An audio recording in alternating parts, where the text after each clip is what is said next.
ചുരിദാറെല്ലാം ഇട്ടിട്ട് ഞാനിത് എങ്ങോട്ടാന്നല്ലേ? ഇന്നലെ വരെ നമ്മൾ കണ്ട വീഡിയോയിൽ തെയ്യം കഴിയുന്ന ദിവസം ഇന്നാണ്. ഇത് കണ്ടിട്ട് ആഫ്രിക്കന്നൊന്നും വിചാരിക്കല്ല കേട്ടോ. ഇതെല്ലാം നമ്മളെ നാടിൻ്റെ ഉള്ള ഒരു ഭാഗം തന്നെയാണ് കേട്ടോ. ചില സൈഡ് കുറച്ച് കാടനുണ്ടെന്നേ ഉള്ളൂ.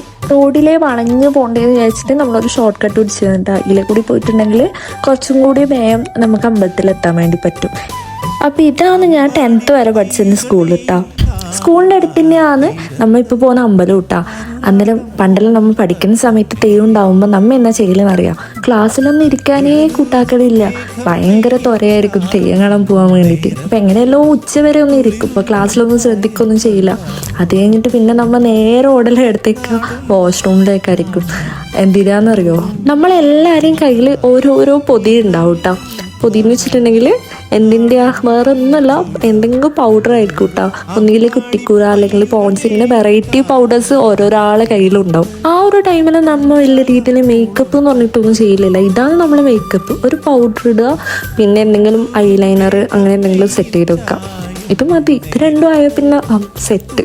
സ്കൂളിൽ കഥ പറയാനാണെങ്കിൽ ഒരുപാടുണ്ട് കേട്ടോ. അപ്പോൾ അതൊക്കെ നമുക്ക് വേറൊരു വീഡിയോയിലായിട്ട് പറയാം. ഇപ്പം നമുക്ക് തെയ്യം കാണാൻ വേണ്ടി പോവാം കേട്ടോ. നമ്മൾ പോകുമ്പോൾ 2 തെയ്യം കഴിഞ്ഞിട്ടുണ്ടായിനെ. ഒന്ന് അച്ചിയും പെരുദേവതയാണ്. ഇങ്ങനെ പറഞ്ഞ് ചിലപ്പോൾ നിങ്ങൾക്ക് മനസ്സിലായിന്നില്ല. അച്ചി എന്ന് പറയുമ്പോൾ വെള്ളാർക്കുളങ്ങര ഭഗവതി എന്നാണ് ശരിക്കുള്ള പേര്. പിന്നെ ഉള്ളത് വിഷ്ണുമൂർത്തിയാണ് കേട്ടോ. പെരുദേവത എന്നും പറയും.